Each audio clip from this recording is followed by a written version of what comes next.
In the 1950s, audiences accepted a level of artifice that the audiences in 1966 would chuckle at, and the audiences of 1978 would chuckle at what the audience of 1966 said was okay. The trick is to try to be way ahead of that curve so they're not chuckling at your movies 20 years down the line. Quentin Tarantino, the boss.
Atop the battlements of CaptainCurmudgeon, where we mark the beginning of that one magical week each year when your relatives come over to your house and eat all your food and drink all your beer and scream at each other about politics. Good evening, Mr. and Mrs. America, and all ships at sea. Welcome to the Blast Radius. So good to have you with us tonight. Coming up on the Worst People in the Whole Wide World Weekly Update. Hollywood completes its worst box office summer since 1981, but still steadfastly refuses to acknowledge the possibility that nobody wants to see their movies because their movies suck. The COP30 Climate Cult Summit, which is a rather farcical event, even in the best of times, descends even further into the realm of farce amid a wave of indigenous protests, bureaucratic backstabbing, and overflowing toilets. Travis Head, clearly seeking to take revenge upon this reporter for those terrible insults I leveled at him in my Eminem parody song, shoves a dagger in England's heart and single-handedly carries those dirty kangaroo fucking Australians to victory on the second day of the first Ashes Test match. Yes, I said the second day, which shouldn't even be possible. Has the whole world gone mad? Why, yes, it quite possibly has. And in a stunning display of transphobic bigotry, former low-rated MSNBC hostess and current low-rated YouTuber Joy Reid controversially declares that she is not a huge fan of big swinging dicks in the ladies' locker room. But first, it's time to check in with our very good friends across the pond in the jolly old Islamic Republic of Britannistan, where Prime Minister Keir Starmer said this week, in so many words, that the artist formerly known as Prince Andrew, Duke of York, probably should be compelled to come to the United States and publicly testify before Congress in the matter of the deceased child sex trafficker Jeffrey Epstein. The Prime Minister declined to give a direct answer when asked a direct question, because of course he did, but he did offer the following wonderfully vague and delightfully incoherent statement. Quote, I don't comment on his particular case, but as a general principle I've held for a very long time is that anybody who has got relevant information in relation to these kind of cases should give that evidence to those that need it, end quote. It reads almost like a Kamala Harris quote, or a Michael Scott quote even. Sometimes I'll start a sentence and I don't really know where it's going. I just hope I find it along the way. One of those. The former prince and former duke, now known as Andrew Mountbatten Windsor, Drew from Norfolk to his friends, has ignored repeated requests from the House Oversight Committee to provide transcribed testimony regarding his very chummy relationship with the late Mr. Epstein, which has led to calls from some congressional Democrats to subpoena him and seek the help of the British government in having him forcibly dragged across the Atlantic to answer their questions in person in a public forum. Back when he was a prince and a royal duke, this probably would have been kind of a tall order to achieve. But now that he's plain old Drew from Norfolk, an unemployed pensioner who sleeps in a spare room at his brother's house, maybe it's not such a tall order after all. Maybe Drew from Norfolk is about to start discovering that life as a non-entitled commoner is the gift that keeps on giving. And speaking of gifts that keep on giving, for those of us who toil in the vineyard of the comical and the absurd, the congenital lack of self-awareness on the part of the people who run the motion picture industry tends to always provide such a gift. Survive till 25. That used to be the big Hollywood mantra. Sure, things have been pretty bad since the start of this decade, so the thinking wet, but our big turnaround is going to happen in the summer of 2025. That's when we can put all these difficulties behind us and get back to our former glory. That is when our long national nightmare will end and we can get back to making money hand over fist. And it wasn't just the studios that were self-medicating with massive doses of irrational optimism. It was the theater chains, too. Here's what Adam Aron, chief executive of AMC Entertainment, North America's largest theater chain, said to a group of industry analysts back in May. Quote, "We believe that a dramatic reawakening of the industry-wide domestic box office has begun, and this summer we're going to have barn burners, one after another," end quote. Summer of 2025 is going to fix everything, guys. Just look at this slate of movies we got coming out. There's no possible way this can go wrong. Except, yeah, it went wrong. Disastrously wrong, in fact. Instead of the best summer box office in recent memory that they were expecting and banking on and confidently predicting, they got the worst summer box office since 1981, which led the New York Times to ask earlier this week, is it time for Hollywood to concede that a lot of moviegoers in North America are never coming back? That movie theaters have permanently lost 20 to 25% of their customers? Spoiler alert, yes.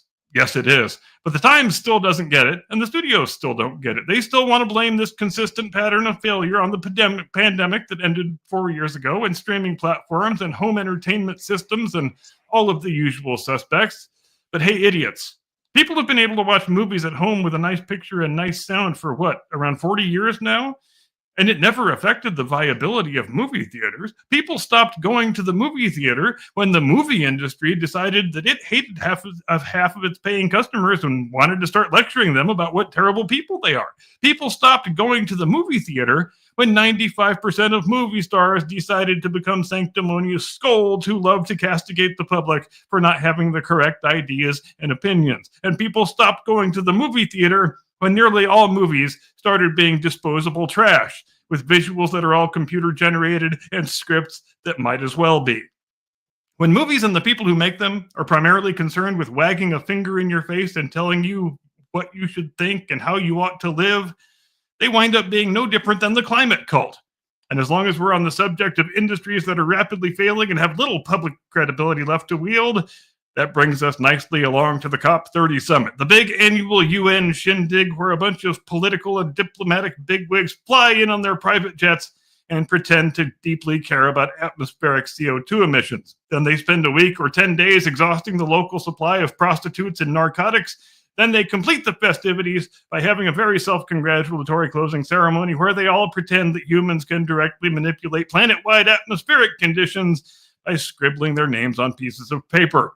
This year's edition of the event was held in some shitty little town on the edge of the Amazon rainforest in Brazil, the reason for which is anybody's guess.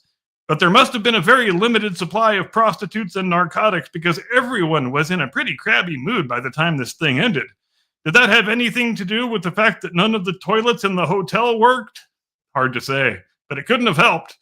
When the event kicked off, the big controversy was over the fact that the United States had not sent a delegation down there, which means obviously that Donald Trump is a very evil, very bad orange man who wants everyone to die a miserable, agonizing death when the global mean temperature increases by 0.8 degrees at some indeterminate future date. But hey, when you're living in a world where the global climate can be directly manipulated by bureaucrats scribbling on pieces of paper, I guess you are inherently susceptible to all sorts of intellectual flights of fancy. Meanwhile, the proceedings were interrupted on several occasions by representatives of Brazil's indigenous tribes, staging protests, blocking roads, harassing delegates, doing the things protesters do. What were they protesting against? Unclear. Maybe they're pissed off that those dastardly Europeans showed up 400 years ago and disrupted their blissful Stone Age existence by introducing them to insidious, destructive innovations like the wheel and agriculture and written language. But I don't know, call me crazy, but it seems like there are still millions of square miles of uncharted Amazon rainforest that they could retreat back into if their traditional ways are that all-fired important to them. It seems like they just want the government to give them free stuff when you get right down to it. So maybe they have acclimated themselves to modern society better than they give themselves credit for. Or maybe they just don't want to live around people who think girls can have penises, which, quite improbably, gives them something in common with our old friend Joy Reid, who made a dramatic break with woke orthodoxy this week when she proclaimed that she would rather not see dudes waving their wedding tackle around in the ladies' locker room. While appearing on an episode of the Read This, Read That podcast hosted by someone named Jackie Reid, no relation apparently, and also, I am calling for a total and complete shutdown of people turning their own names into a cute little pun and making that pun the name of their podcast until our leaders can figure out what the hell is going on. The two Ms. Reids were discussing a much-publicized incident last month at a Gold's Gym in Los Angeles when a writer and comedian by the name of Tish Hyman was caught on a piece of viral video loudly complaining about an alleged transgender woman waving his tallywhacker around in the ladies' locker room. And no, ladies and gentlemen, it did not escape my attention that when you've got a woman named Hyman complaining about a penis, the jokes practically write themselves. A hymen and a penis walk into a bar. Only one walks out. Hey now. And that's the long and short of it, folks. All right, I'll stop now. Here, in all of its galaxy brain intellectual glory, is the full quote from Joy Reid in response to Jackie Reid's opening penis monologue, which is a lot like a vagina monologue, except you can't put somebody's eye out with a vagina monologue. And I think she's talking here about her days at MSNBC, so apparently she's been a closeted transphobic monster for quite some time, and who knew? Quote, I would always change in like a private room because I'm not trying to change in front of people like that. I don't need people to see me naked and then see me in the hallway later.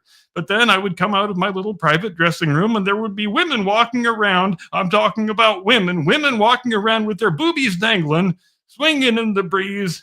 And it's not even like perky boobies, just boobies drooping to their knees. They kicking their boobies down the street and they want to walk up and have a conversation with you. And I'm like, don't walk up to me with no clothes on and talk to me. I don't want to talk to you. End quote.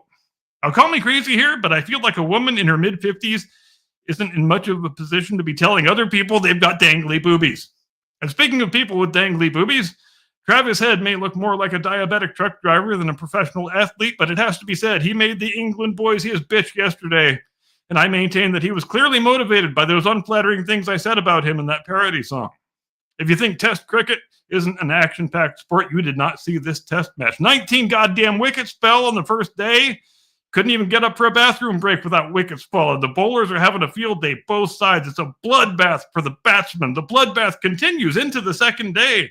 England are all out for 164 by the time we get to the lunch break. Australia need 205 to win, which seems like an unassailable number the way this match has gone up until now. But then Travis Head waddles out to the middle. He cinches up his sports bra, pulls his trousers up over his giant beer gut, and he just starts raking.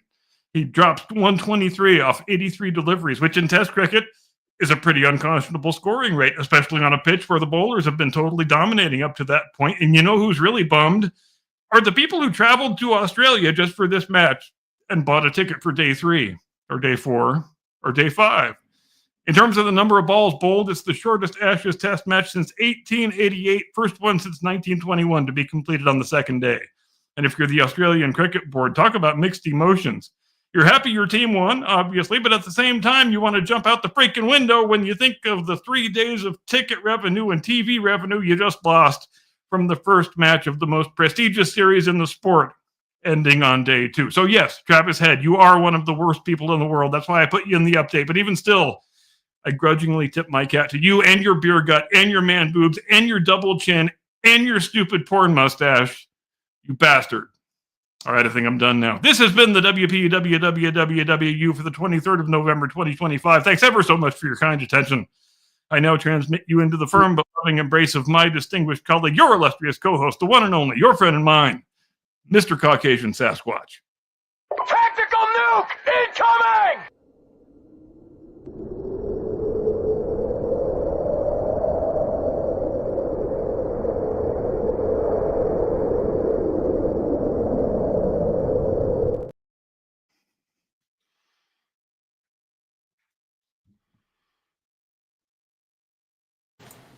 Who muted my mic? Anyway, good evening, ladies and gentlemen. Welcome to the Blast Radius. Tonight, we're going to get around to the movie we didn't get to last week, and I have a nightmare scenario on tap over here we're going to check out. Care of Mrs. One Gabriel Torch, and you know how much we love her chiclet teeth. Not sure she's an actual person. She might even be an AI, but it's one of those where they just didn't get it quite right. If you haven't seen, what was it? Once Upon a Time in Hollywood. That's correct. Once Upon a Time in Hollywood. Watch it. It has absolutely no accuracy. There is no historical value. There is absolutely nothing there worth your time as far as a narrative at all. The only thing that's there is some damn good writing, some excellent character acting, and Kato gets smashed into a car by Brad Pitt. It's absolutely beautiful. I think it's the best movie of this century, personally, or at least the last 20 years. I mean, there's Inglourious Bastards, though. I mean, that also a Tarantino picture, if we're getting down to it. And honestly, The Hateful Eight is also this century, bro. Also a Tarantino picture. I know. There's going to be a lot of those on this list, bro. I can't help that. It was a really splendid experience the first time I watched Once Upon a Time in Hollywood, because I didn't know anything about it whatsoever. I just knew it was the latest Tarantino picture, and I now had access to it. So I started watching it, and the moment at which I realized what it was about was when Cliff has just dropped off Rick at his house, and he takes back off in his little car to go to his little trailer he lives in with his dog Brandy by out behind the drive-in, and he's screaming down the road and turns onto the other street, and they pull back and you see the sign that says Cielo Drive. And then it all dawns on me right at once. Oh my God, this is Charles Manson alternate history right here. I'm so excited right now. This is going to be fun. So I didn't catch the alternate history part at first. I knew that it was wrong because I was like, I'm not going to lie. Typically, the way I do this is I'll put the movie on once and let it play kind of in the background while I'm doing whatever I'm doing. And then I'll sit down and watch the movie the second time with a little bit of knowing what's coming and what to pay attention to and what I've already missed kind of thing. And it lets me digest a movie more completely than I would if I just sat through it once, right? In this case, I was actually sitting there texting somebody, trying to make arrangements for a show for someone, and I looked up and there was some random dude in Homeboy's driveway, and he's like, "Hey, where's so-and-so?" It's like, "Oh, they moved out." "Where'd they move to?" "Over across town over there." "Okay, cool. Y'all hold it down." And he leaves, and I'm sitting there and I'm like, I'm almost positive I read a police report of the Tate murders where they actually ran like pretty good chance that it was Charlie Manson that made the meeting with the neighbor, and that was picked up in one of the little dragnet questionings that went down after the murders. I couldn't remember who. That's one of the things where they hew very closely to the actual history. They really hew pretty accurately to the history in every aspect of it in which Cliff Booth and Rick Dalton are not involved. To a point. What really upset me though was the fact that up to this point I had not noticed. I just looking at the cars, looking at the clothes, looking at the music, looking at everything that's been going on. It's the right time period.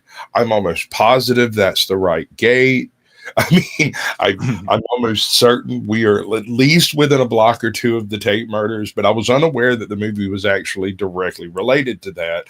I was just watching the movie, and then the closer it got to the night of the murders, the more I'm going, but none of this is quite right. This is, and then I realized, wait a second, it's a fairy tale. Exactly. Yep. It is.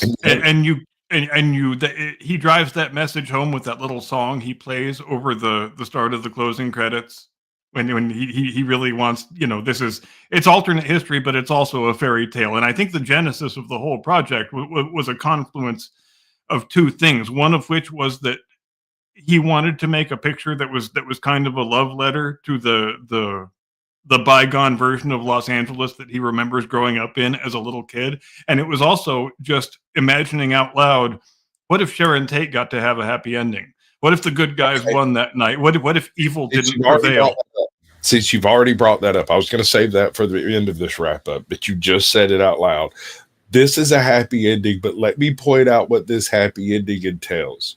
This happy ending entails a person being killed by a dog, a person being killed by a knife, beaten half to death, all over the freaking place, another person being kidnapped, and a third person being literally barbecued alive and then drowned. And the other common ending. And the other common thread that you have running through the entire narrative is the fact that Cliff Booth, the stuntman, is the actual action hero. And yes. the actor hero Rick Dalton is just a bumbling doofus who comes in right at the last minute and steals all the glory after the stuntman has done all the difficult work, which we see, in the climactic scene when all the bad guys get killed.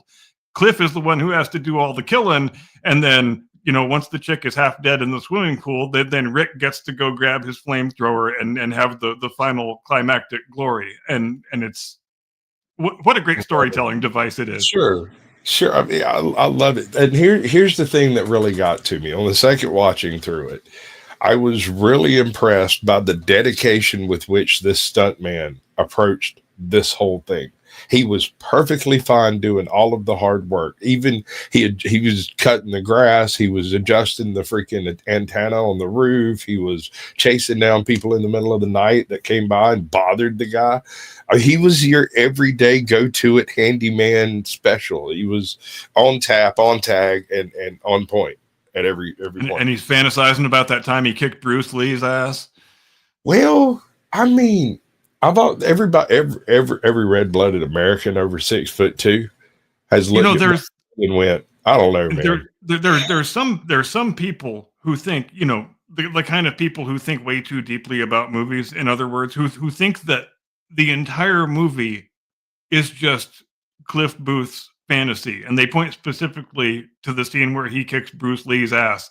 And I never thought about it until I went back and watched it after reading a few of these theories, but it's not an unfair point they make, because when that Cliff Booth versus Bruce Lee fight first starts, there's all kinds of people standing around watching, like, probably 2 dozen people. And then each time you go back to the wide shot, there's a few less people and a few less people. They're leaving. And by the time you get to the end of the fight, there is nobody there anymore. Because they're leaving. They don't want to be present. And yeah, when Bruce Lee dies. It could just be that they are leaving, or like I said, I don't really buy the theory, but it's an interesting thing to think about. I think they're getting too much into it. And yes, the most obvious explanation is that they are just leaving because the producer's coming and they don't want to get in trouble, or they they have to be on set for whatever. But it also could be that he is just imperfectly remembering an event from his past while he's standing there smoking a cigarette on this rooftop. Right. I can see that. I'd have to take a look at the theory specific, but I really dig cerebral theories that make a movie into a more cerebral experience than it usually would be. And one of them is built into this movie. It's the cigarette he picks up from the 12-year-old. One of the Manson girls. Oh yeah, the acid dipped cigarette. Right. Which she got for like 75 cents, right? Like, wow. I kept expecting him to smoke that cigarette by accident. Yeah, and the other guy, yeah. yes, that is exactly the expectation that one gets when we keep seeing that cigarette pop up every so often. You think he's going to smoke it by accident, but he doesn't. He smokes it on purpose. And then when he's tripping his balls off, he has to kill the fucking Manson family. Right? bash a chick's head into bash her face into a fireplace mantle, and after he's been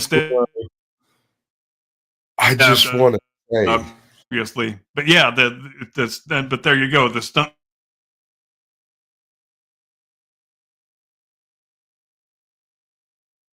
Can you imagine it though?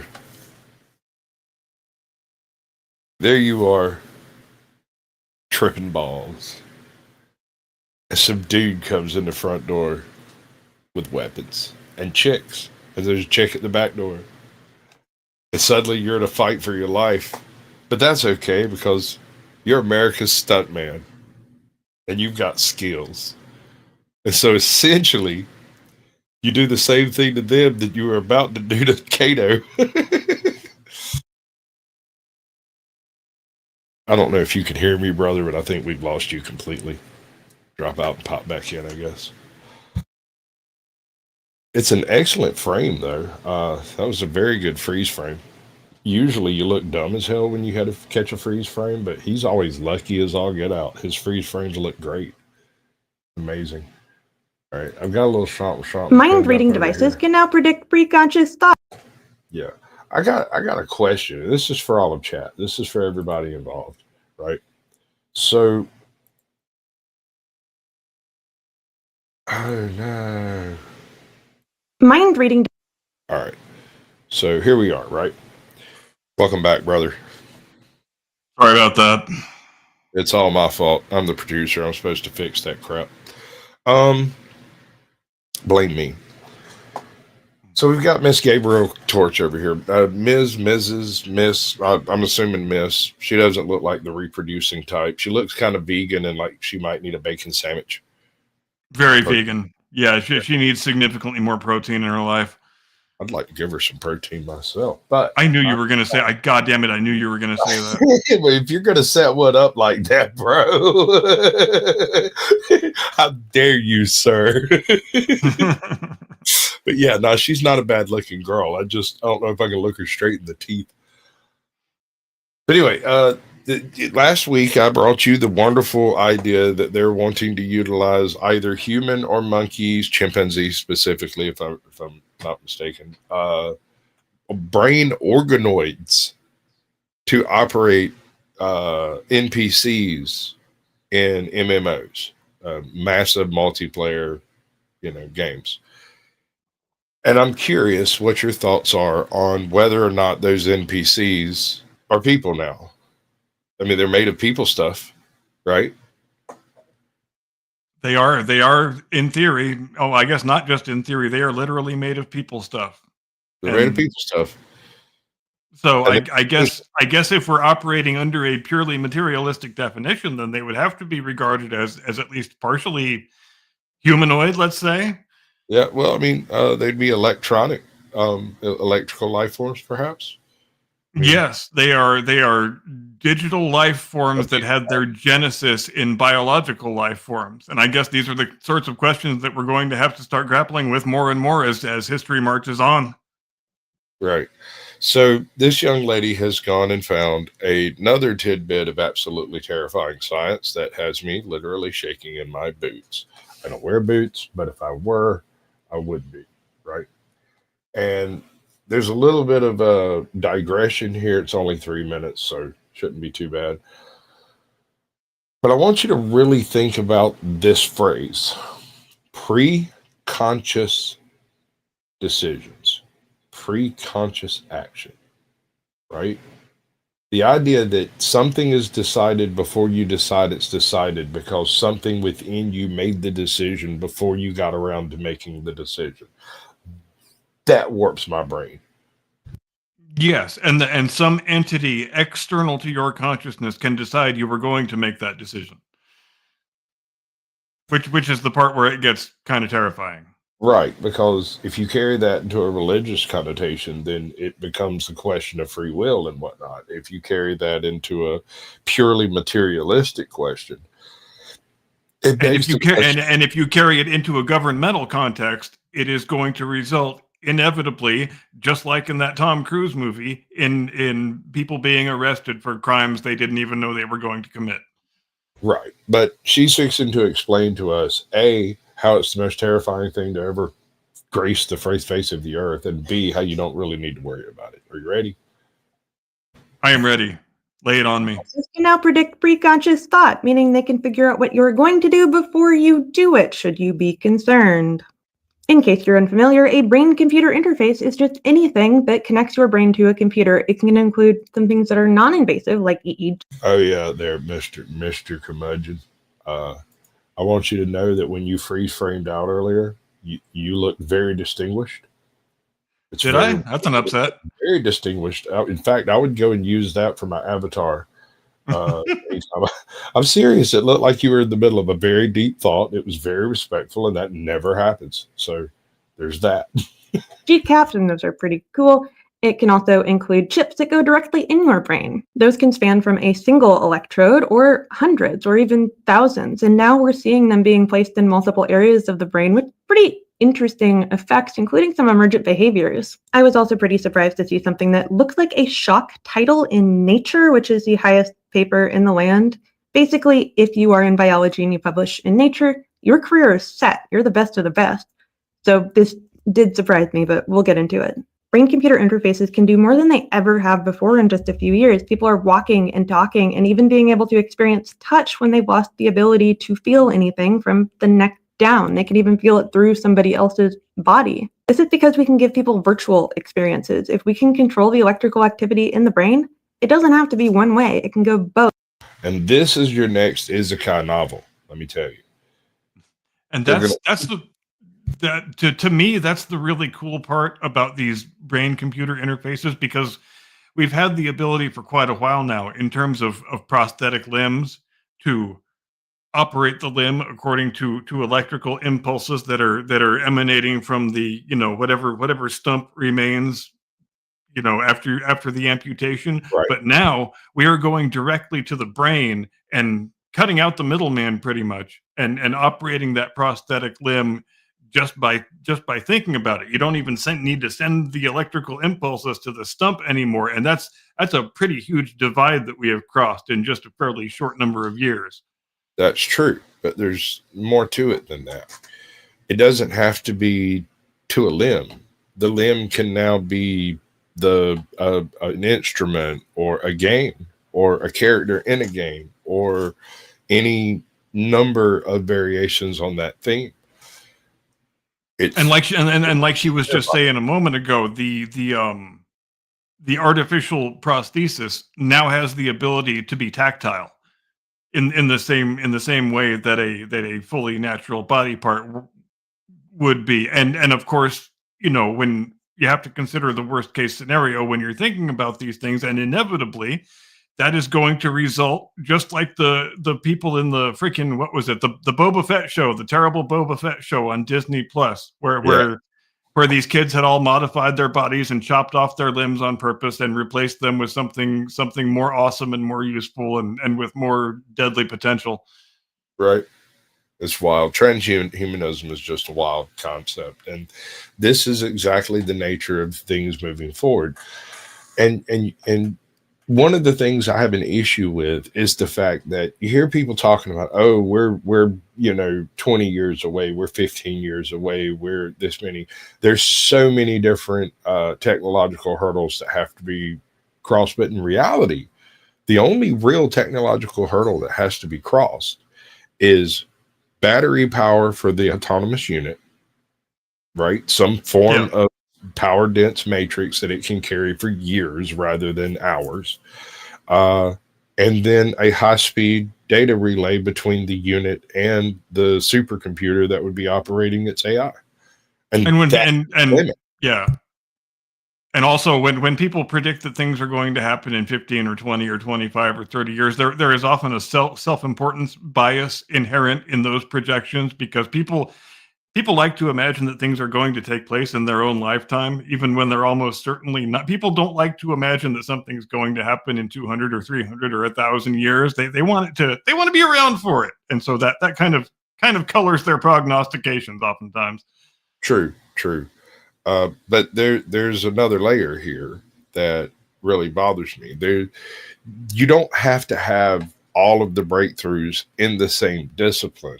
You simply have to have specific breakthroughs that go from human thought processing to being in a robot body, regardless of how that lands, whether it's an AI transition, an augmented reality transmission, or whatever it ends up being. It might be the Ender's Game method where you've got one person running these little bots that are fighting a war, and the bots are all fighting the war over there, and all the people over here are just operating the bots, and that's how they fight wars. I don't see it. And as often happens in the realm of technology and innovation, the biggest leaps and the biggest, most earth-shattering inventions might be completely accidental, and they might take place in a completely different realm of science, and versus where their application actually winds up being. That's happened all the way down through history. That's been happening for centuries now. Many of the things that we most rely on and most take for granted were invented completely by accident when somebody was trying to invent some other thing. Magic mirror on the wall. Who's the fairest of them all? And the magic mirror exists on your wall today, most of them sitting over what used to be a fireplace. Yeah, and you can simply yell a set of instructions across the room to no one in particular, and there's a little device over on the shelf that does the thing you wanted it to do. Even though I can't stand those things, I have no desire to use them, but it's still impressive that they exist. So if we can get AI, large language models, predictive reasoning algorithms, and the physical autonomous unit, which apparently Elon Musk is over here working on, in conjunction with someone, a paraplegic, quadriplegic type person, locked in, whatever, with the right accoutrement within his skull, that one individual, with the help of an AI, might be able to operate thousands of these things. Yes. And the place that it's going to lead is that the super wealthy are going to want to live forever, because the super wealthy always want to figure out a way to live forever, and they are going to doggedly pursue some method whereby they can, transfer their consciousness into some non-biological entity or some such. And but that's going to be another big leap that probably won't happen, if it ever does, for thousands of years, I would submit, because we still are in our infancy as far as actually understanding the intricacies of the human brain. It's still the most sophisticated computer that we know of, and we don't have much of an idea how it actually works, much less how to make one continue to function, or a facsimile of it continue to function, in the absence of a functioning human body. True. And I've submitted before, and I'll submit again, that the most likely pathway to that conclusion would be a infant or very young individual with one of these AI communicators embedded in the cerebral cortex, probably somewhere north of the amygdala, to kind of short circuit the fear response there. And for it to exist throughout the entire life of this organism and come out the other end believing itself to be all that's left of that organic organism that was alive. So Chuck, Bron Chuckson is my name, and it's been my name since I was born. Right? Because our great grandkids are going to have some pretty serious medical ethics issues to grapple with, aren't they? Oh God, yes. And our parents said the same thing about us. I mean, and we have, and it's been an issue. Let's see if we can finish this. But I do have some qualms with it, like the bionic eyes fiasco. I've got a chip on my shoulder for this one, because a company called Second Sight gave people their vision back by implanting a chip in their brain and allowing visual information to go from their eye to their brain when their eyes didn't work. However, they went out of business in 2020, and people's eyes slowly became obsolete as the materials degraded. People just lost their sight. Even not doing firmware updates resulted in people losing their sight. Also, good luck finding a doctor willing to remove it. There's also been cases in which people have had their medical implants removed when they did not want. That is an interesting point. Good luck finding a doctor willing to remove it. Exactly, because we have already sort of begun establishing ethical boundaries that we've decided we don't want to cross. And I guess the biggest and most obvious one of those is human cloning as of right now. And but you know that some underground operation in some country somewhere is working on it, and nobody knows, nobody has any idea, and they're nobody's going to find out until the first supposedly cloned human being is rolled out. But you might have imagined that there would have been less resistance to that in the abstract than there is actually wound up being in the reality. Sure. I don't know, dude. I'm fairly resistant to the whole concept. I don't like the idea of putting computer things inside of people's, in most cases. I find it less than a desirable outcome, right? So, yes, as it is, because our mortality is the thing that makes us human. When you take that out of the equation, especially when you take it out of the equation just for a very small subset of the population, that's going to have ramifications that nobody can possibly imagine, and none of them are going to be good. Facts. I mean, there will be some good. I can imagine all kinds of amazing things that can be done with this technology. The issue is, while it may be done, it'll only be done for the most. Oh, that's not right at all. Close enough for government work. It'll only be done by the most wealthy or those that are lucky enough to be near the whatever school or business or whatever, like these people here. They went in, they got their sight back, they were able to walk around seeing for 18 months, and then because the company itself went out of business, there was no more upgrade or anything to their technology. And so if no one's capable or willing to remove these things, does that mean it was an illegal operation in the first place? And there's another ethical question to unwrap. I don't think there's a simple, easy answer for that. I don't think there's a simple, easy answer for any of these questions, really. But they're questions that we have to start thinking about, because they're going to get more and more pressing and more pertinent as time goes on.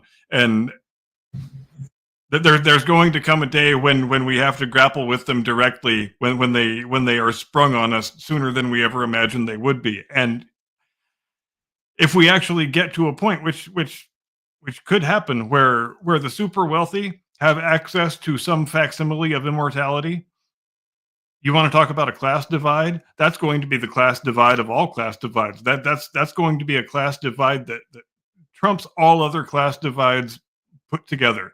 And it's the sort of thing. It's the sort of thing that could hasten the coming of a despotic one world government. Yes, and for all time. Yes. The terrible. Right.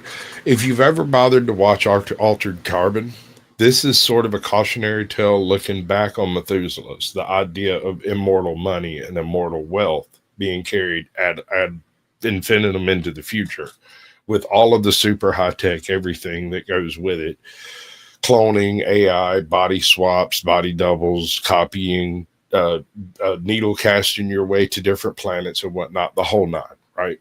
And it's still a dark and malevolent future. But let's just take it on its surface, and let's not go so far in the future that all of that has already taken place. But let's say that tomorrow Bill Gates figures out how to upload his thought process into one of his massive server farms, and that it actually works. We're talking transcendence here. It appears, for all intents and purposes, to be an exact mental clone of Bill Gates as he is right now.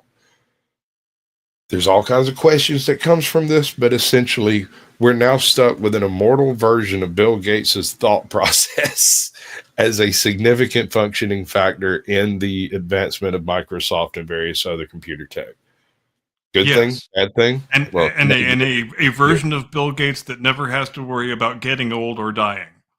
And you know, the obvious surface level implications of a thing like that are very dark and terrifying. But when you think about it in a different context, like let's think about it in terms of colonizing the galaxy.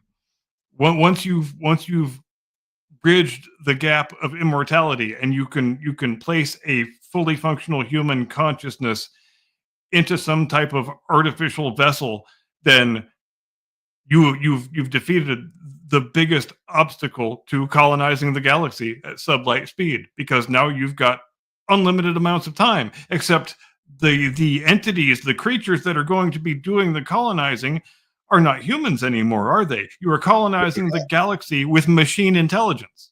I think this is one of those points in human history where we have to look to the sci-fi authors for our educated thought process moving forward.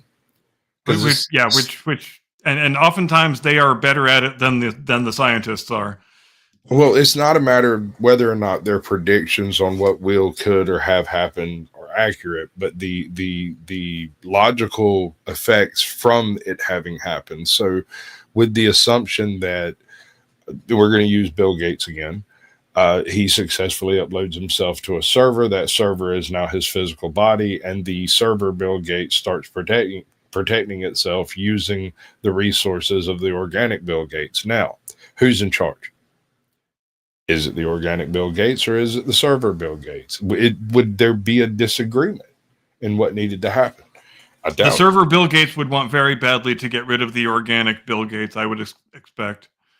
I don't think so. I think that the server Bill Gates would want to subvert the reality of organic Bill Gates by controlling his access to information through cell phones and computers and whatnot. I think he would just subvert him to its will, and it wouldn't even matter because the organic Bill Gates isn't smart enough to realize what's actually taking place, and he's an expert, and therefore hubris would be working against him. And maybe that's one of the great filters. Maybe the bridge between biological intelligence and machine intelligence in terms of trying to transcend the one and make it into the other. Maybe that is one of the stumbling blocks that can't be gotten past. And maybe that's the reason why we don't see other galaxies that are fully colonized and full of Dyson spheres and so on. Maybe it's why we don't see maybe it's why everything we see when we look through our telescopes is perfectly natural.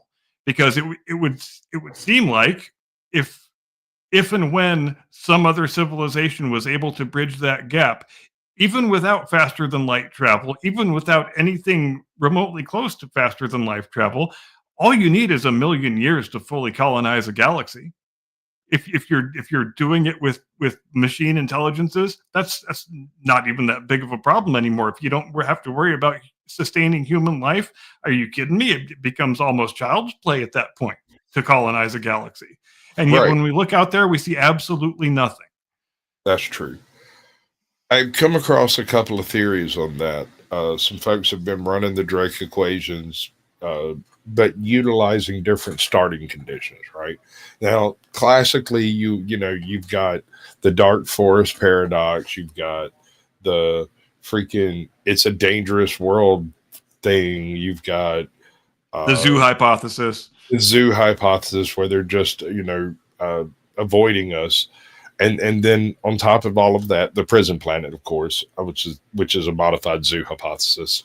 Right. Also, the very first species, that we are the first conscious race that has reached a level of space exploration to ask these questions. But what if, and stick with me on this, what if our corner of the universe just happens to be especially difficult to survive in? There's too much going on, too many stars being birthed and dying, and gamma ray bursts and solar flares. It's just a really hectic area of the galaxy. for It could many, be. many light years. And as we know, in order for our planet to be in the place that it is today, in the set of conditions it's in, with us existing and gaining the ability to become a spacefaring species, it took a really, really incredible series of serendipitous events for that to happen. And, events that were all improbable on their own. And when you add the probability of all of them together, it's almost vanishingly unlikely that we should have wound up like this. There's the event that creates our moon. There's the series of events that create our solar system. We've got the gravitational vacuum cleaner of Jupiter that tends to keep us safe from big dangerous objects that might hit us, even though they still do from time to time.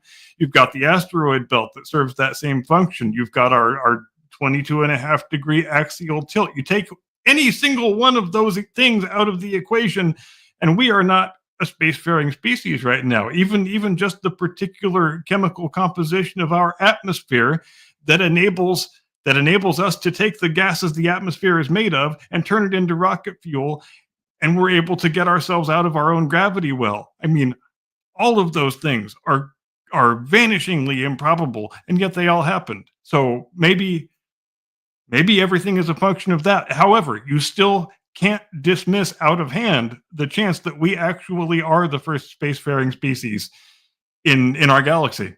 That is true. There is another option here too. The last. Yep. For some reason, something has eliminated intelligent life throughout the universe, and we are the first to re-evolve after a fashion. That's a little less likely, but I don't see why.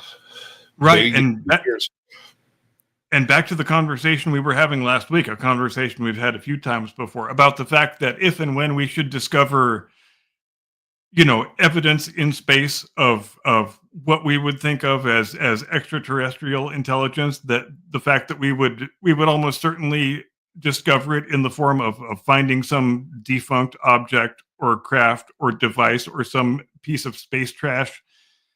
But if we found something like that, how would we know that we didn't put it there?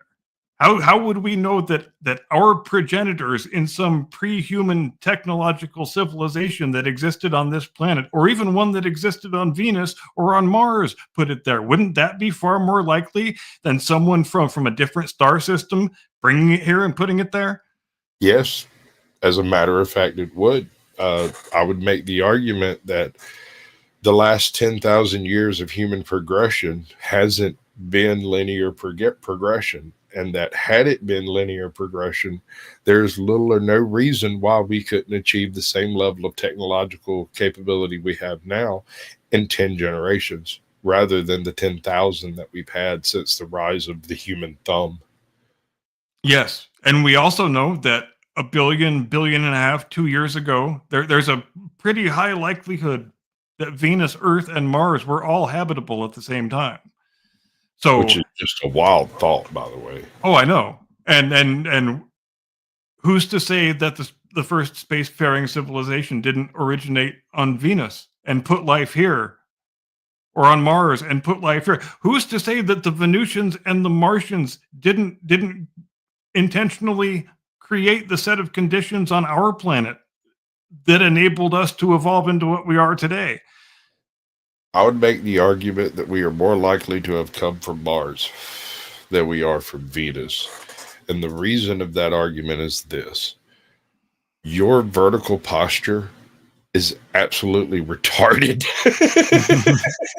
As far as like trying to survive on Earth, our gravity is just heavy enough to make it dangerous to walk on 2 feet. Mm-hmm. So that's kind of weird that just walking around can kill you.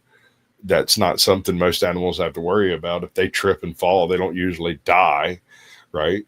If we evolved on Venus, if we trip and fall, we die. Same as we do here. It's close. Yeah, we would probably be much stockier looking creatures if we evolved on Venus. But I'm assuming Venus would have had a much more irrational orbit and like axial tilt and orbital rotation and stuff, Yeah, and I mean, we have pretty good reason to believe, just as we do with Mars, that Venus used to have lots of liquid on its surface. So, and we know that the pretty much the opposite thing happened with the one and the other. Venus gained way too much atmosphere and a runaway greenhouse effect, and Mars lost its atmosphere, and you know, by opposite sequences of events, they both lost the liquid that was on their surface.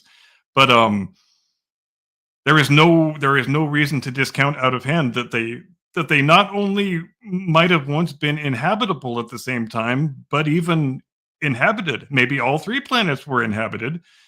Maybe the same civilization lived on all three. Maybe that civilization's space junk is still floating around somewhere up there, waiting for us to find it. And what a mind blower would that be?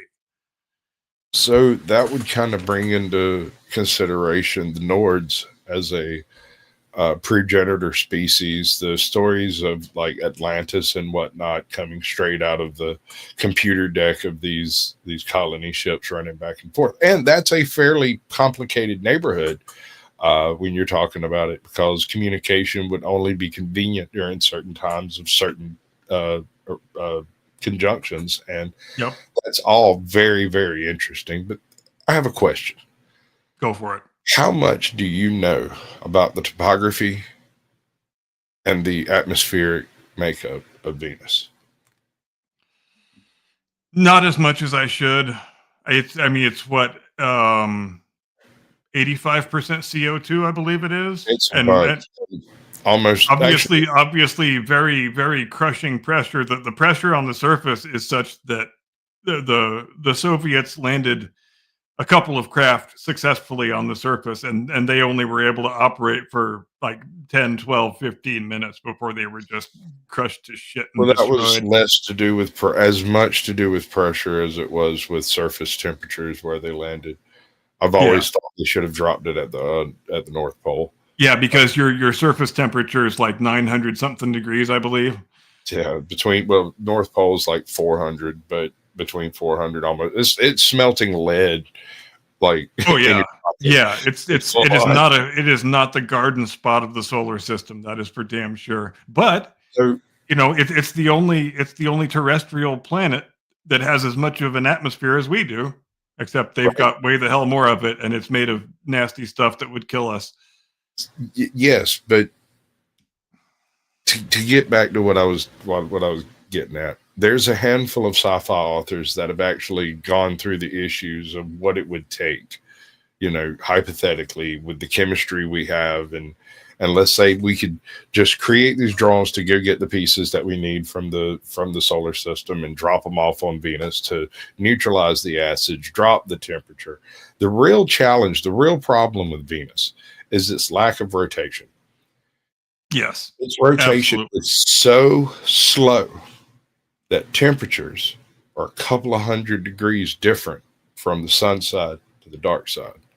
Also, its completely vertical tilt leaves it with virtually no seasoning whatsoever. There's the pressure, the acidity, the amount of carbonic acid in that thing is absolutely amazing. You're talking about a whole bunch of Alka-Seltzers to deal with this thing.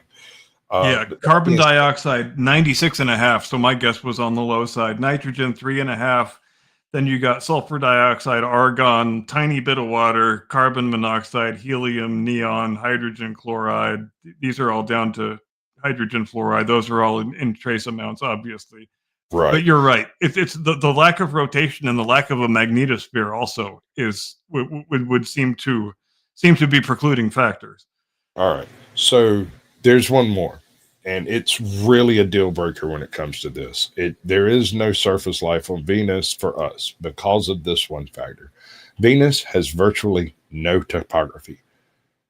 Its surface is almost completely nondescript. If I remember right, there's only like 500 meters difference between the lowest point and the highest point, and they're kind of splotchy around the globe, and there's no real rhyme or reason to it.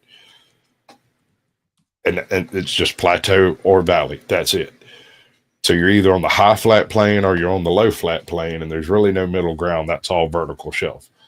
According to this, the highest spot on Venus is Scotty Mons, a peak within the Maxwell Mons mountain range with an altitude of about 35,000 feet above the planet's mean radius. This point is nearly 11 kilometers high and is higher than Mount Everest.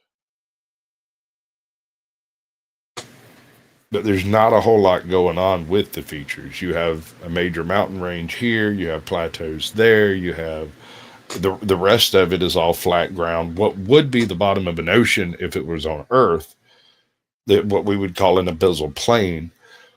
But because this is a cosmically dead rock on the inside, it doesn't really seem to have a whole lot of internal functionality left in it. If it has a molten core, it's not spinning right.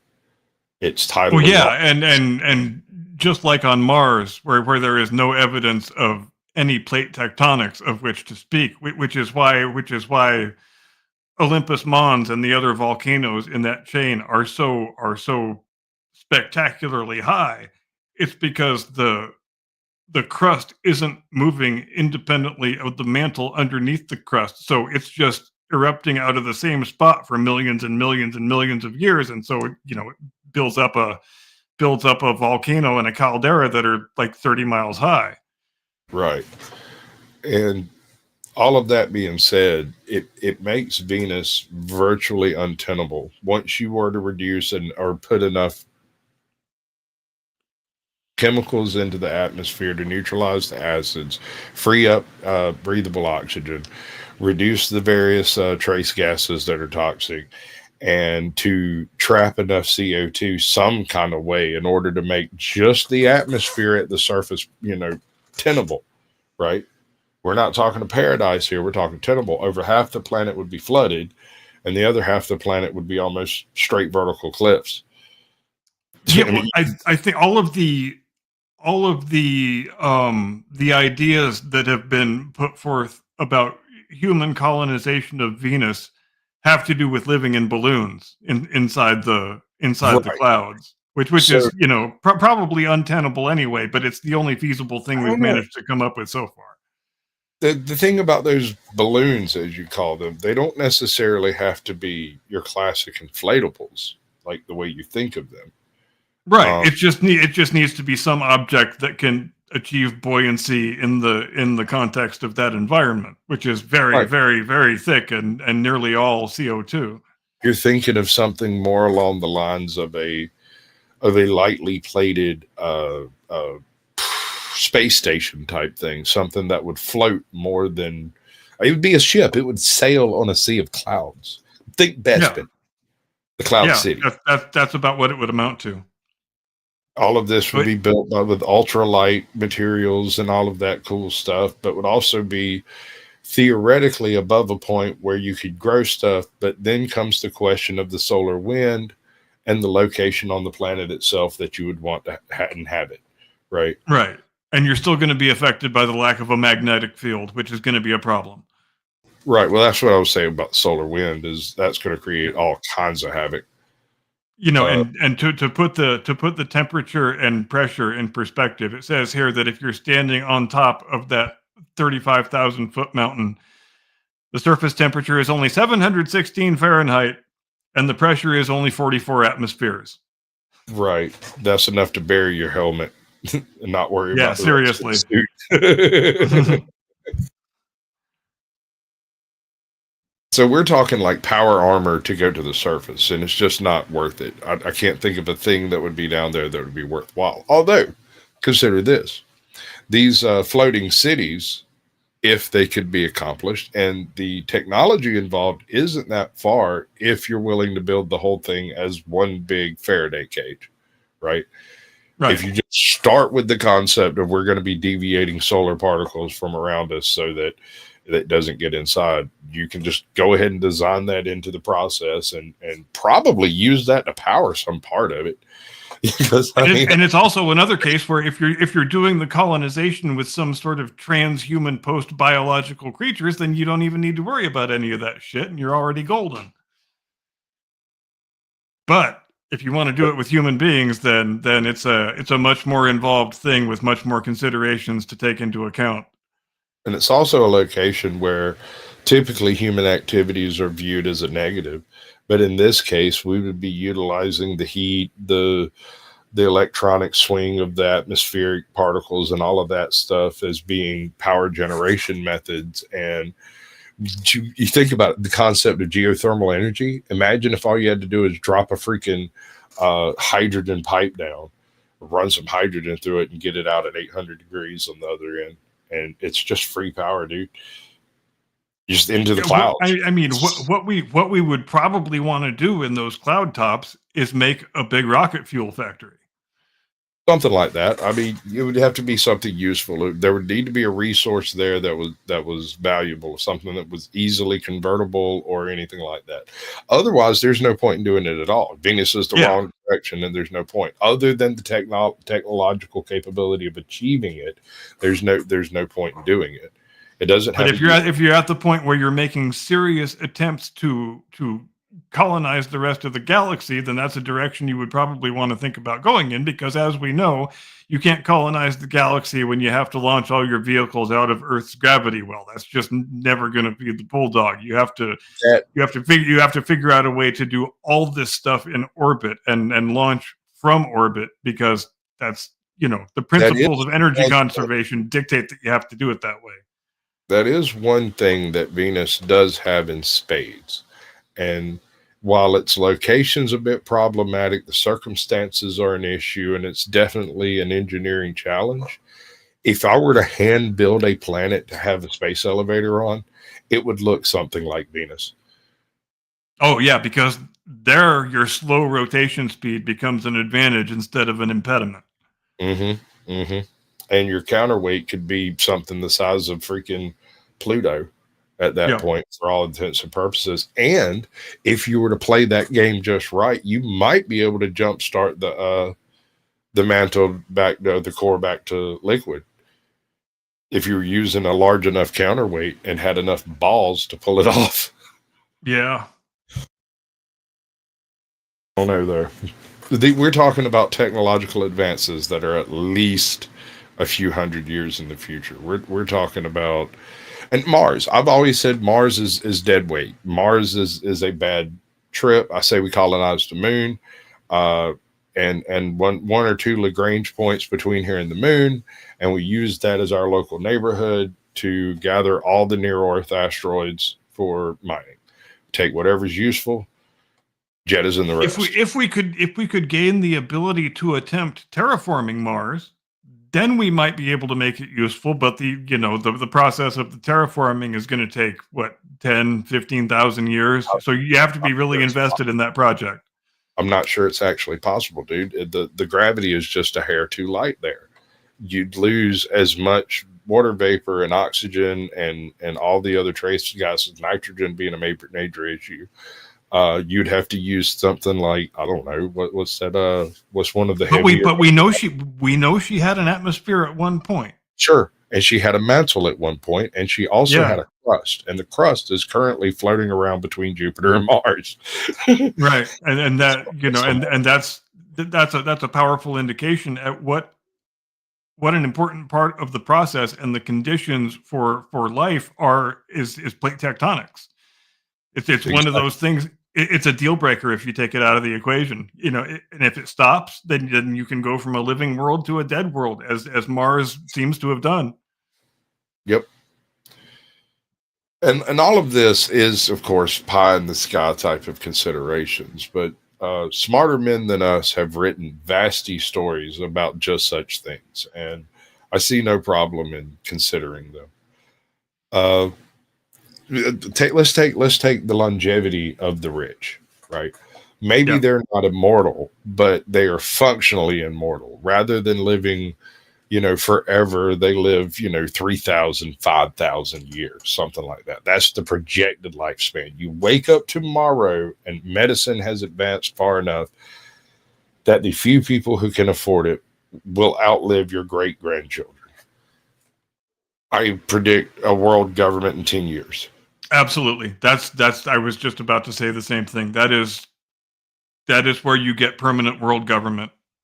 Right. When the super wealthy have bridged the I don't want to say they've bridged the transhumanism gap, but they have bridged the gap to massively unnatural longevity. And yeah, that absolutely, that is where you get world government. Probably, like you say, it might only take 10 years, because that's a class divide that can't be imagined. Even compared to all the harsh and stark class divides that have existed down through human history, that's one that we can't even contemplate the effects it would have. Yeah, no clue. It's been thought about. I mean, like I said, there are various sci-fi authors who have touched on it. Robert Heinlein being one of the, in my opinion, more well thought out versions. Arthur C. Clarke's version of it seemed to have been sort of like super communist concept, where there's a universal basic income and the computer knows what you're going to grow up and do best, and so you're just trained to do that, and you're happy because it chose right. It's Arthur C. Clarke's a wild pie in the sky kind of guy. Yeah, which is kind of like the version of Krypton that we saw in Man of Steel, where nobody has sex anymore and babies are just grown in a baby farm, and they have their occupation before they've taken their first breath. And yeah, what a Right. what a fun life that looks like. So when you're looking at that type of capability, if you have 3,000 years, and let's say you're 72 today, and suddenly you know that not only are you going to have 3,000 years, you'll grow younger over the next 20 years until you reach a happy medium of about 45 in physical age, fully capable and fully adult, and no problems with youth or any of that stuff. Perfect health from now to the day you die, which will be because of your polymeres or whatever, some dictating factor. Your death would have to be accidental or murder. Right. That opens up access to some very interesting futuristic concepts, because you no longer need hibernation sleep. You no longer need the ability to do transhuman process. You no longer need all of this super high-tech stuff to do the things that most humans would like to do with space, right? Right. You could feasibly, if you, with enough money, enough effort, and enough time, which time and money seem to be the primary thing that they have, and you can pay for effort. If you apply it right, build a space station, and build the space station to be the ship rather than making a ship. You can take all the time in the world you need to build up whatever speed you need. Stopping at the other end becomes an issue, because you can't plan that yet. Yeah, it does. And that's the thing that often doesn't get considered in science fiction stories, is stopping at your destination. I mean, if you could fill up on the way there, that would be different. If you could just pull over at Pluto and top off the tanks before you jump out into deep space. Yeah. I guess that's the pretty non-sexy part of the story. But the fact of the matter is, you're going to need just as much energy and just as much propellant slowing down from full speed as you did getting up to full speed. And I guess don't tell that to Rian Johnson. Right. When he made goddamn The Last Jedi. If they keep burning fuel at this rate, there's no way they can stop us. Because to fly through space, you need to have your foot on the gas the whole time and be burning your engines constantly. I mean, why don't film directors understand how space works? Why is this so goddamn difficult? Go watch The Expanse. Go watch The Expanse. Anyone who's curious about the physics of space, go watch The Expanse. They show you how it works and what happens when it breaks. When space breaks and it no longer works the way we expect it to, there's an entire season based around something more powerful than us changing the laws of physics, and it is brilliant. Every bit of it, absolutely. Since you brought that up, I was happy with the way Battlestar Galactica, the most recent Battlestar Galactica, handled that, because in the 1970s Battlestar Galactica, your fighter planes are just, they fly like fighter planes would fly on Earth. But in the second Battlestar Galactica series, it is depicted far more realistically because they have omnidirectional thrusters on them, and they can turn any way they want to turn because they're in space, and it doesn't matter how fast they're going. If they want to turn this way, they have to turn on this thruster and that thruster and this thruster, and it's not a big sweeping aircraft style turn like you normally get depicted in the first series and in Star Wars and in most other science fiction. And I remember the first time I watched that show, I was impressed that they went to that much effort to try and depict that realistically. Of course, you wouldn't have the fighters being shaped as aerodynamically as they are, but you have to make certain concessions for television, and you want the ships to look sexy, so that's fine. That's why they look almost exactly like X-Wings without the X-Wings. Exactly. Okay, so hypothetically speaking, all of these developments take place. Every single one of them. We've got AI and humanoid robots running around doing physical labor. Think iRobot, but without Vicky. But then we also have Vicky out here operating humaniform robots by tether. And in addition to that, we have cyborgs, full-on humans that have been transitioned into humaniform robots, like robo-brains, right? Right. And next to them, we have Methuselahs. All of these versions of activity are essentially immortal. What does this change? There's going to be a competition among all those groups to see who the world hegemon becomes. That's for damn sure. So what you're saying is chances are one of these will succeed and the rest will be failed. Yes, because the others will be destroyed by the one that prevails. Right. That will be the method. So I'm standing by my previous theory that this is going to be a byproduct of them planting an AI communicator into a pre-nascent child, and that child living its entire life as a perfectly ordinary human, possibly with access to the internet in its brain. Or maybe an imaginary friend that's not so imaginary kind of situation. And then later, when the organic element of this organism dies, the AI version goes on believing itself to be, for lack of a better term, the soul of this individual. And whether that becomes possible and feasible is only half of the question. The other half is that activity banned by the world's governments just as human cloning has been? Exactly. What do we do? What is the reaction to some individual who we experience their death, we place them in the ground, they are dead, and yet you can go talk to them online anytime you get ready? How does that legally play out?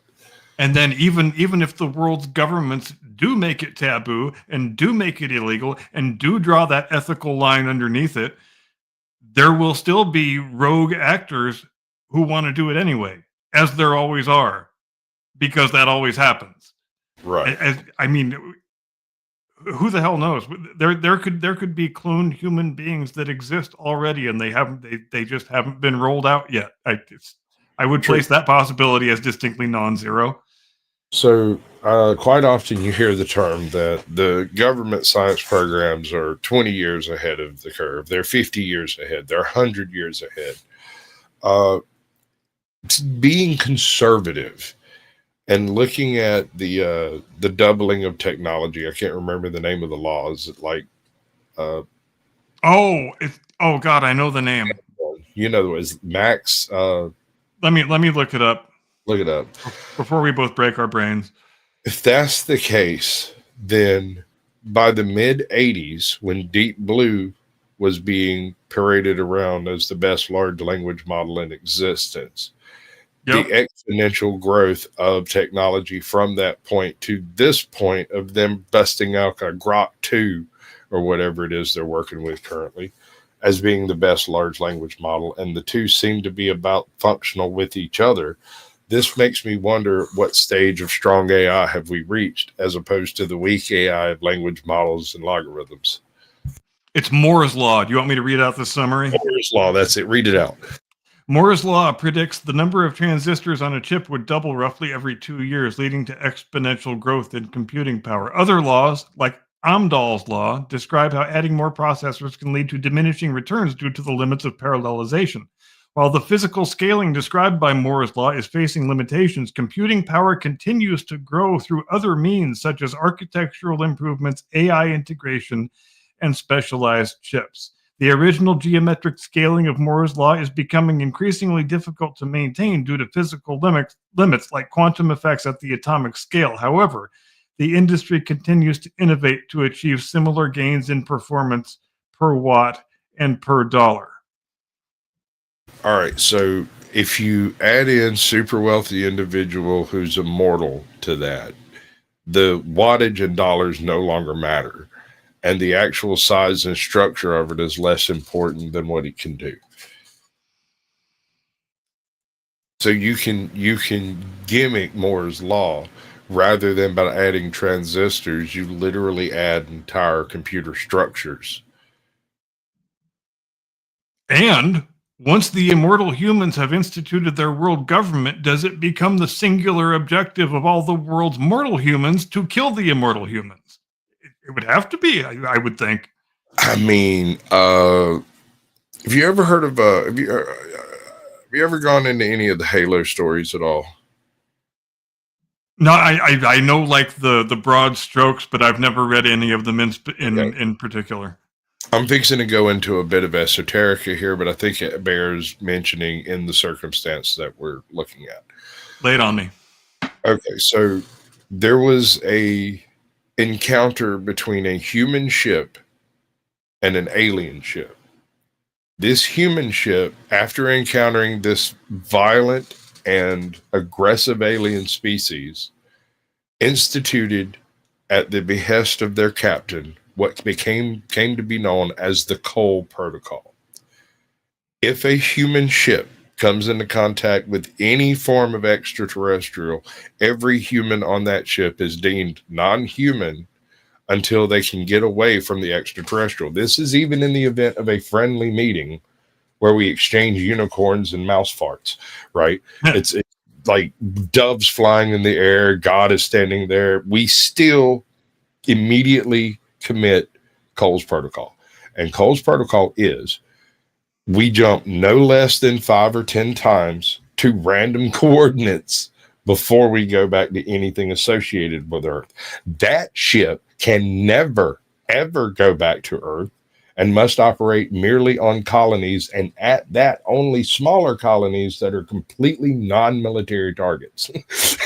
The whole point of this is, in the event that this meeting with an alien intellect ends up with a subversion of the crew or the captain or any aspect of its computer system or compromised, that ship cannot bring that compromised material back to Earth at all. It doesn't happen, because the second you meet aliens, you already know you're not going home ever. And that's probably not too far off from what it would be in the actual event. Right. Before, all right. So that's not all. Yeah, no, Fletch has a point here. It also means that after that first jump away from the meeting, all of the records that are necessary to exchange information back to Earth are literally written on paper by people, right? And they're wiped from every computer system in the ship. The ship is slowly dismantled over the next handful of jumps so as to be completely uncontrollable without the human crew at the helm. All automated systems are taken offline. Everything that can record data is eliminated. This is because the assumption is that the aliens will eventually take the ship. And when it does, all it's going to get is some really frazzled ass humans and a piece of junk that they've been sitting around beating like monkeys with rocks for the past month. Yeah. Frazzled ass is a good way of putting it, because that's what they would be.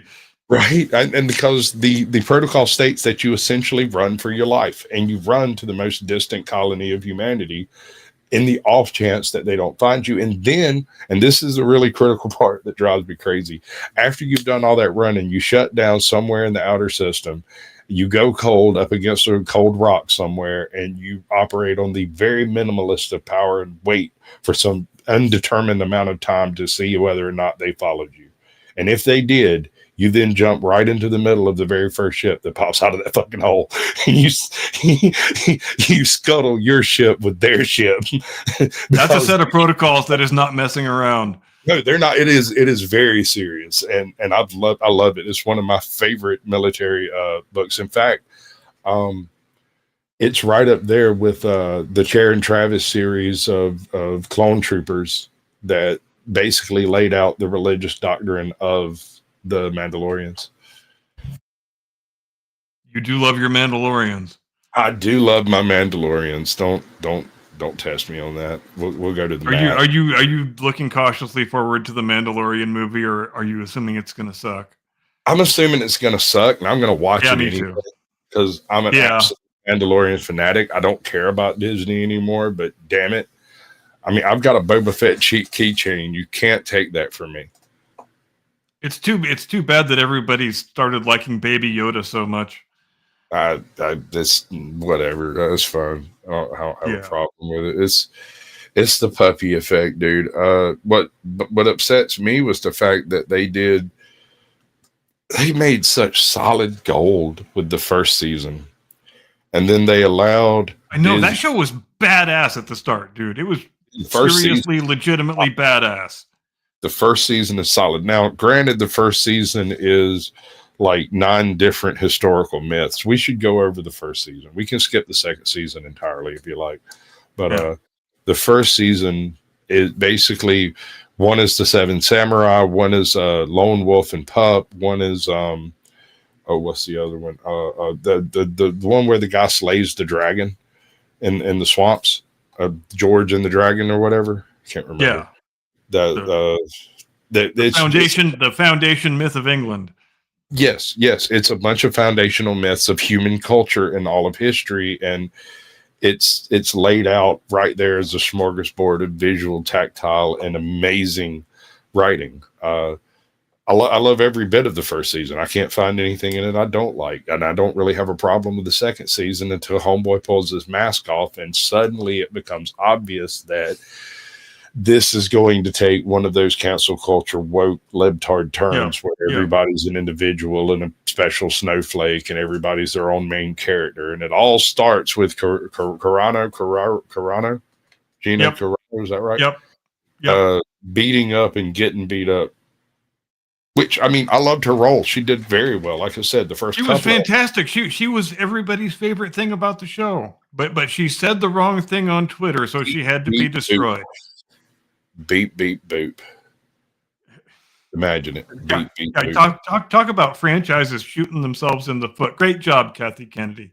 You had a show that everybody liked. You had an actress and a role that everybody loved, but you couldn't handle one political opinion that she expressed, so you had to fire her ass. And then you had to go to court with her, and she won the lawsuit, and you wound up having to pay her $40 million.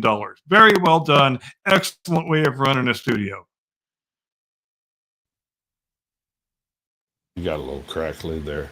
Talk to me. Oh, I think I screwed you up entirely. Keep talking. The first time. All right. I think we got it. Mm-hmm. Well, we got to get you cleaned up before we do our outro because, so speak. As we know, Thanksgiving became a national holiday in 1863 on a proclamation by President Abraham Lincoln. We also know the legend of the first Thanksgiving at Plymouth Colony. However, documented Thanksgiving services in what are currently the United States were conducted as early as the 16th century by the Spaniards and the French. These days of Thanksgiving were celebrated through church services and feasting. Historian Michael Garrison claims that St. Augustine, Florida was founded with a shared Thanksgiving meal in September of 1565. The Thanksgiving at St. Augustine was celebrated 56 years before the Puritan Pilgrim Thanksgiving at now Massachusetts, but did not become the origin of the national annual tradition. Wiggle your wire. Touch the wire that you said you were having a problem with. How about now? Oh, we just lost you entirely. Damn it. Well, technical issues are part of the show. See How about quick now? Oh, beautiful babies. Dear Lord, thank God. Here, do the thing. Ladies and gentlemen, thanks ever so much for joining us here on the Blast Radius tonight. We wish you a fantastic Thanksgiving weekend. We hope your family members don't drink all your beer and scream about politics too much. We hope they make themselves just as tolerable as they can be and don't stay too long and leave when you want them to leave. And yeah, we hope you have a great day and a pleasant tomorrow. We hope you enjoyed tonight's discussion. I thought it was pretty good. I don't know about you. I thought it was pretty high-minded, pretty wide-ranging. Even though we talked about cricket a little bit, I know some of you don't like cricket, but that's okay. I'm going to be kitted out in my cricket gear until the Ashes end on the first week of January, so you might as well get used to it. And I'm going to talk about every match between now and then, so consider yourselves to have been fairly warned. Have a great day and a pleasant tomorrow and an edifying day after that. Happy Thanksgiving. We will see you next time. Get off my lawn.